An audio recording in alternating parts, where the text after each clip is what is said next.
안녕하세요. 세상 살다 보면 주변 사람들에게 이런저런 기가 막힌 이야기를 많이 듣곤 하는데, 저도 그중 당사자로서 제 얘기를 좀 해볼까 합니다. 저는 올해 딱 61살 되었고요. 대학가 호프집 주방에서 일을 하고 있는 여자입니다. 이 일을 한 지는 꽤 오래되었어요. 제 사정을 딱하게 생각해 주시는 사장님 부부 덕분에 오랫동안 주방 일을 할 수 있었죠. 제가 아주 어렵게 살았거든요. 처음부터 이렇게 어렵게 살진 않았었는데 남편과 결혼을 하고 점점 제 스스로가 망가지기 시작했어요. 그 당시 여자 고등학교까지 나와 부모님 말대로 일반 회사에 취직해 적당할 때 적당한 남자를 만나 결혼하려고 했는데 뭔 놈의 콩깍지가 씌었는지 아무것도 없는 남편을 만나게 되었죠. 제가 다녔던 회사가 종이를 만드는 회사였는데 저는 3층에서 일을 하는 사무직원이었고 남편은 1층에서 일을 하는 공장 직원이었어요. 매일 아침 사무실로 출근을 하려면 1층 공장을 거쳐 올라가야 하는데 그때마다 저한테 먼저 인사를 하며 가끔씩 삶은 달걀까지 주던 사람이었어요. 남편은 초등학교도 간신히 졸업을 한 사람이었는데 사는 걸 보면 정말 열심히 살았어요. 삐쩍 마른 몸에 자기보다 더 큰 짐을 나르며 회사에서 부당한 대우를 받아도 허허거리며 열심히 하겠다고 하는 사람이었죠. 그런 모습을 볼 때마다 제 속이 터졌지만 착하고 성실히 사는 모습이 좋아 보였어요. 무엇보다 저한테 정말 진심이었죠. 저희는 회사 사람들 몰래 연애를 하기 시작했고 2년 만에 남편이 결혼을 하자고 하더라고요. 제게 내가 당신은 평생 하얀 와이셔츠만 입고 다니게 해줄게. 그리고 힘든 일은 내가 당신 뒤에서 다 할게. 그러니까 아무 걱정하지 말고 우리 잘 살아보자. 라고 하는데 엄마한테 먼저 결혼 얘기를 했어요. 그러니 엄마는 그런 사람과 결혼은 절대 안 된다며 어느 정도 급이 맞는 사람하고 만나야지. 초등학교밖에 안 나온 사람을 왜 만나냐며 돈도 없고 집도 없을 텐데 그 사람이랑 결혼해서 생고생하지 말라고 헤어지라고 했죠. 그리고 아버지한테는 말도 꺼내지 말라고 하셨는데 저는 당찬 성격에 아버지와 정면 승부를 하게 되었고 결혼을 하겠다고 했어요.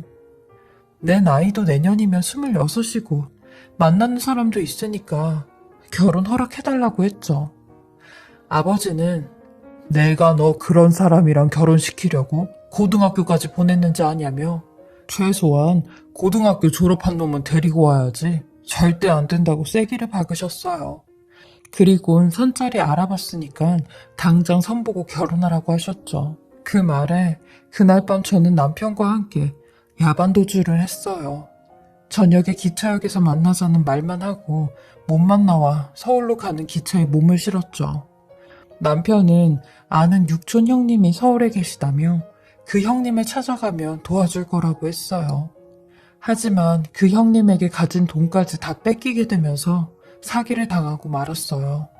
그 형님이란 사람은 방을 얻어준다는 명목으로 저희가 가진 돈을 다 달라고 했고 일자리도 알아봐준다고 했어요.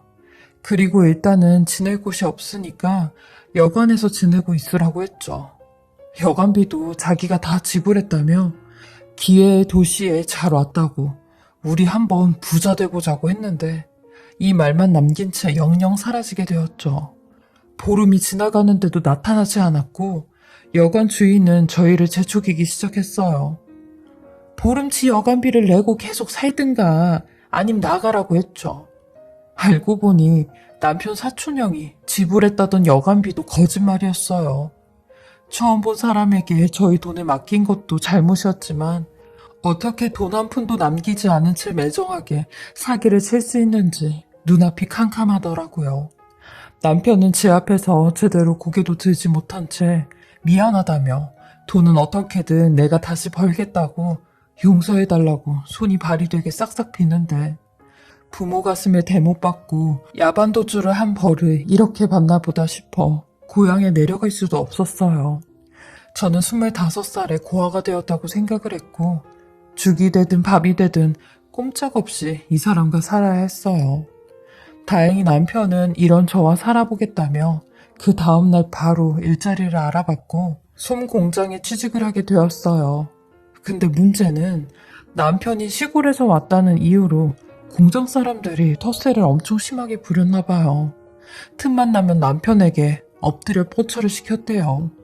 그게 그 사람들의 놀이가 되었다고 하더라고요. 저는 남편의 시퍼레진 등을 보고 얼마나 울었는지 몰라요. 꼭 거기서 이런 대우까지 받으면서 일을 해야 되냐고 해도 어디 가서 다시 취직하기도 힘들고 그냥 조금만 참으면 된다는데, 아까도 제가 말했듯이 남편 성격 자체가 모든 걸 다 참는 성격이에요. 본인한테 불리한 일이 있어도 다 참고 힘든 일이 있으면 아예 말을 하지 않는 성격이었죠. 저는 이런 남편을 위해 뭐라도 해야겠다 생각했고 무작정 행상을 하게 되었어요. 시골에서 살 때 아버지와 어머니가 밭농사를 한 호박이나 감자, 전구지 등을 언니와 함께 장터에 내다 판 적이 있었거든요. 그때도 제가 언니보다 장사를 더 잘해 그 장점을 살려 리어카 행상을 하기 시작했어요. 남편한테 리어카 한 대만 구해달라고 했고 배추와 물을 잔뜩 실어 아침 9시부터 골목이랑 시장을 돌며 배추를 사라고 외쳐댔어요. 처음에는 한 포기도 팔지 못했죠. 근데 나름 요령이 생기게 되며 차츰 돈이 벌리기 시작했어요. 여름에는 고구마와 옥수수를 쪄서 팔기도 했고 가을에는 배도 팔았어요. 시장 한켠에서 행성을 하다 어린 저를 만만히 본 시장 아주머니들에게 문매를 맞기도 하고 소금을 맞아보기도 했지만 장사는 하루도 안 빼먹고 다 나가서 했어요. 다들 절 보며 지독하다 했을 거예요. 이 일을 하면서 시장 중매인을 알게 되었는데 중간상을 거치지 않으니 이윤이 많이 남았고 일은 힘들었지만 돈을 번다는 생각에 기분은 좋았습니다. 남편 또한 이런 절 보며 본인도 악착같이 공장에 다녔고 3년 만에 공장 사람들의 괴롭힘도 끝이 났죠.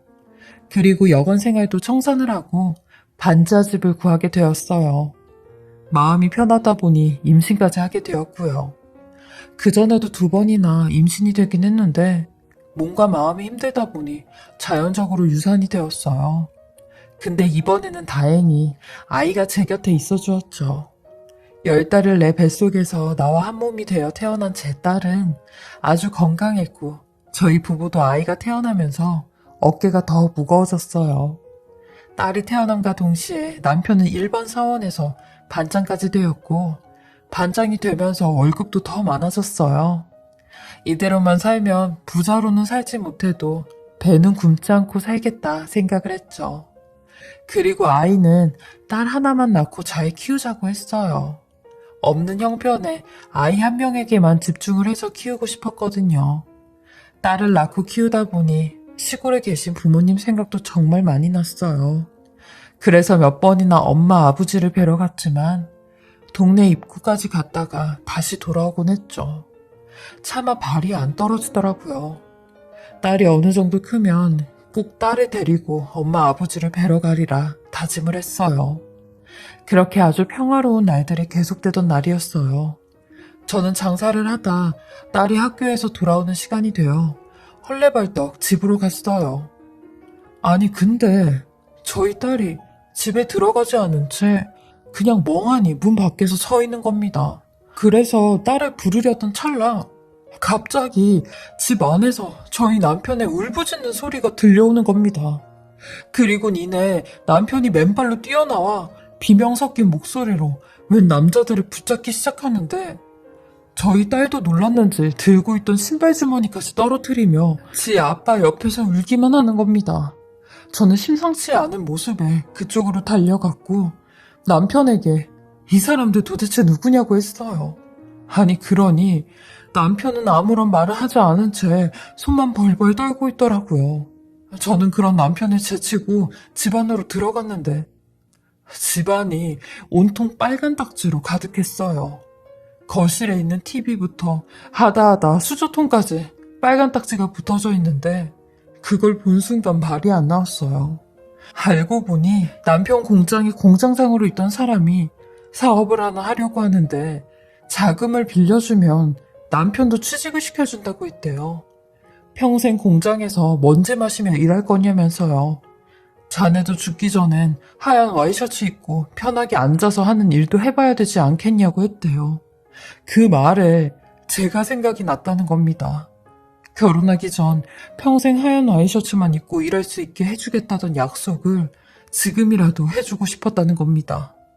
그래서 연대 보증을 좀 서달라고 하는 공장장의 말에 보증을 서주었고, 그 당시 보증 서주는 것도 일종의 관례 같은 거라 의뢰 서로가 서로의 보증을 잘 서주기도 했었죠.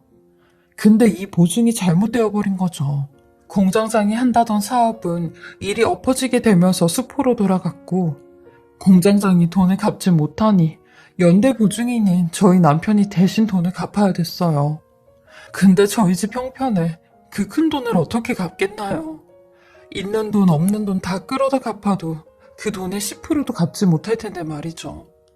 그리고 저한테 이리저리 숨기다 결국 돈을 갚지 못한 남편에게 법원 압류가 들어온 거죠. 그리고 그 덩치 큰 남자 둘이 저희 부부에게 젖딱지 떼어내는 순간 바로 경찰서 행위라고 하는데, 저희 가족은 그날 이후로 매일 지옥과도 같은 삶을 살았어요. 30살이 넘은 제 딸도 아직까지 그때를 잊지 못한다고 하죠.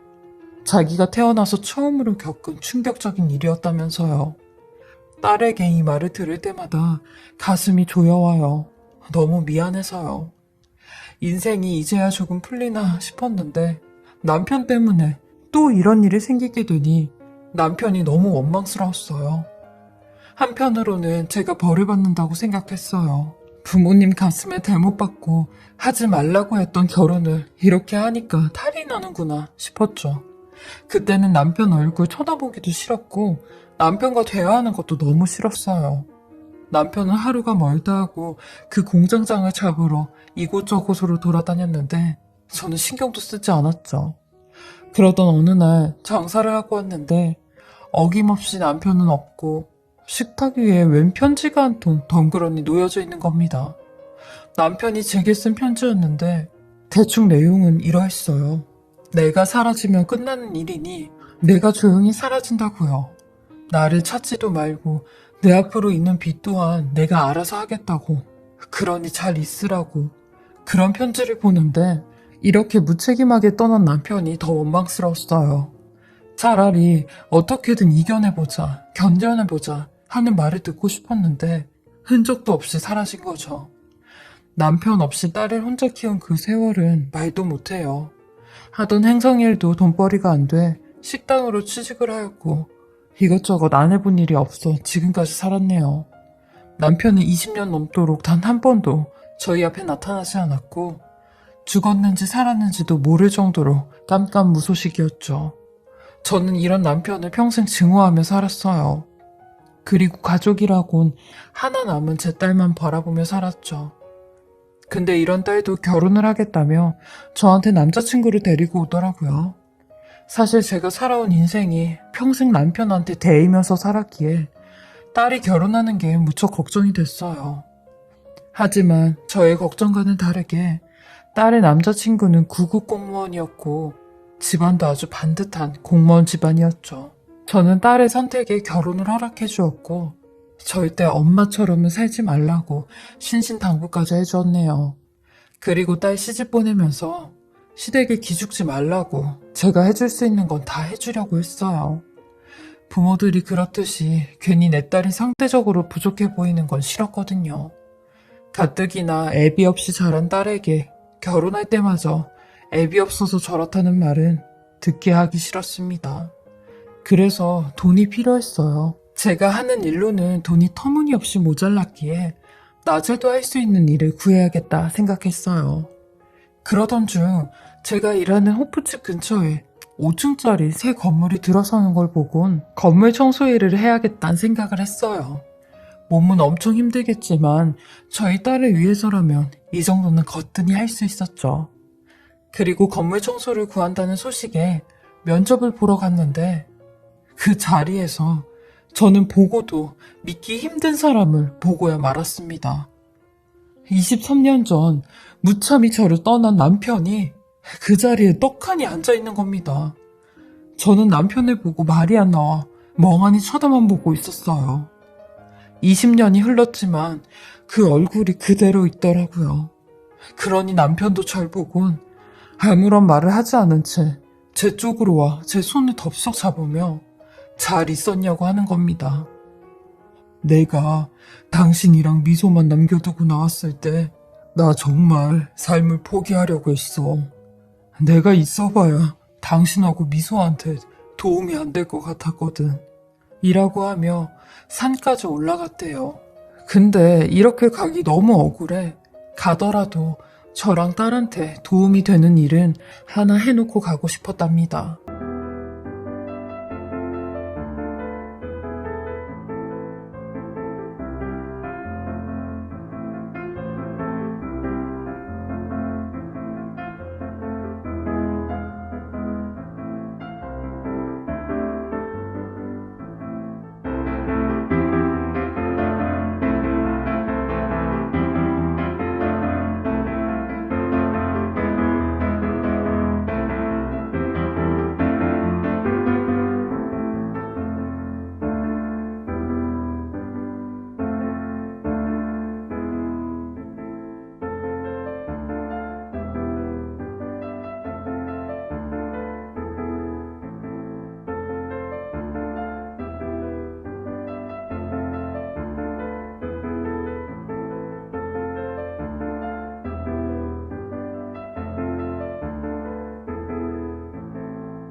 그래서 산에서 노숙자처럼 살면서 막노동부터 영업용 택시 운전까지 안 해본 일이 없을 정도로 일을 했고, 남편 앞으로 있던 그 빚들은 회생 신청을 해 천천히 갚아 나갔다는 겁니다.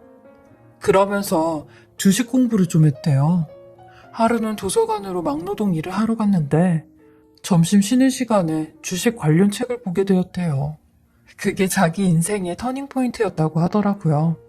그 책 저자가 단돈 100만 원으로 30억대 자산가가 됐다는 그걸 보고 자기도 주식을 좀 해야겠다 생각했고, 주식이 꽤 잘 됐는지 그 돈으로 부동산을 사고 집값이 오르니 그걸 불려 팔고 돈을 꽤 모았다고 하더라고요. 저는 그 말을 듣곤 그럼 왜 진작 우리를 찾아오지 않았냐고 소리를 질렀어요. 그러니 찾아올 수 없던 이유가 있었대요. 남편이 15년 전부터 투석을 하러 다녔다는 겁니다. 내가 저 자식까지 다 버리고 나왔는데 20여 년 만에 나타나서 당신한테 내 병수발까지 시키고 싶진 않았어. 나 돈 벌면서도 당신하고 미소 생각해서 제대로 밥 한 끼 먹어본 적 없어.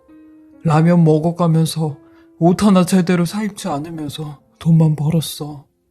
당신하고 우리 미소한테 정말 큰 도움 주려고. 이제 당신도 이런 힘든 일 하지 마. 내가 결혼하기 전에 항상 당신한테 호강시켜준다고 했었는데 나이 60이 다 돼서 호강시켜주게 됐네. 이 건물도 당신하고 우리 미소한테 주는 내 마지막 선물이야. 라고 하는데 그 말에 저도 모르게 눈물이 터져 나왔어요. 남편을 다시 만나게 되면 원망만 가득할 줄 알았는데 왜 이렇게 눈물이 나고 슬프던지. 저는 이런 남편에게 당신 딸 미소 좀 있으면 결혼해. 그러니까 결혼식 때 당신이 우리 미소 외롭지 않게 손잡아줘. 그리고 나도 외롭지 않게 내 옆에 앉아서 혼주 노릇해줘. 라고 했어요. 그러니 남편은 두 손을 꼭 잡으며 고맙다고 연신 고개를 숙이더라고요. 저는 남편을 데리고 딸을 보러 가자고 했고 딸에게 대충 이야기를 해두었어요. 통화할 때 딸은 내가 왜 그 사람 만나야 되냐며 그 사람 우리 버린 사람 아니냐고 목소리에 화가 잔뜩 나 있었지만 막상 지 아빠를 보니 딸도 하염없이 눈물을 흘리더라고요. 그리고 먼저 지 아빠한테 자기 결혼식에 와달라고 했어요. 나도 이제서야 남들한테 나도 아빠 있다고 얘기할 수 있다며 어린 아이처럼 마냥 환하게 웃고 있는데 20년 넘게 남편을 제일 그리웠던 사람이 저보다 딸이었겠다라는 생각에 가슴이 많이 아팠어요. 그리고 작년 6월 저희 딸은 제 아빠 손을 잡고 식장에 들어갔어요. 그 모습이 얼마나 뿌듯한지 매번 하늘이 저를 버렸다고 생각했는데 이번만큼은 저를 도와주는 것 같았죠. 그리고 나서 저는 남편한테 다시 합치자고 했어요. 부부된 도리로서 당신 보살펴 주겠다고 했죠. 저는 남편과 함께 남편이 사는 곳에 가봤는데 아니 그렇게 돈을 많이 벌어놨으면서도 컨테이너 같은 곳에서 살았더라고요. 그리고 컵라면 음료수가 쌓여져 있었고요. 저희 모녀를 두고 왔던 죄책감에 자기 스스로를 감옥에 가둬놓고 평생 벌을 받는 심정으로 살았다고 하는데 아직까지 이렇게 살아있어줘서 고맙다고 했어요. 이제부터라도 두 다리 뻗고 사람답게 살라고 했죠. 지금은 남편과 다시 산 지 1년이 조금 넘었는데요. 병원에선 남편 건강이 전보다 훨씬 좋아졌다고 했어요. 남편이 투석 때문에 여행도 못 다니고 어디 멀리 나가지도 못하지만 저랑 제 딸 얼굴을 보는 게 제일 행복하다고 하더라고요. 그리고 40년 넘게 일한 저한테도 이제는 그만 쉬고 남은 여생 마음 편하게 지내라고 했어요. 이 말을 제일 해주고 싶었대요. 저나 남편이나 허튼 짓 안 하고 각자 열심히 산 보람이 있는 것 같았어요. 저도 내년 3월이면 할머니가 되는데 손주 봐주면서 남편 보살피면서 하루하루 행복하게 살고 싶은 작은 소망이 있어요. 하루하루 행복하게 사는 게 제일 어려운 일이잖아요. 그리고 돈 때문에 또다시 남편과 헤어지는 일이 없길 바라봅니다. 저의 긴 인생 이야기 들어주시고 읽어주셔서 감사하고요. 요즘 같은 때 필히 더 건강 챙기시고 항상 좋은 일만 가득하시길 바라겠습니다.